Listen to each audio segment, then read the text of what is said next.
পরের দিন সকালে উদ্ধার টিম যায় হাসপাতালে। কিছু খুঁজে পায়নি, শুধু রহিমের ফুটেজে দেখা যায় শেষ কয়েক সেকেন্ডে দেয়ালে রক্ত দিয়ে লেখা, আমরা এখনো জীবিত।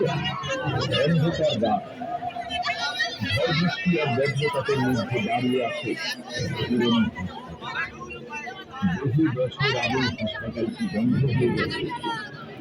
আগে রাতের অন্ধকারে এখানে শুনতাম পরিবারের সকাল শুরু হাসপাতালের ভেতরে ঢুকবে পরিবারের সাহস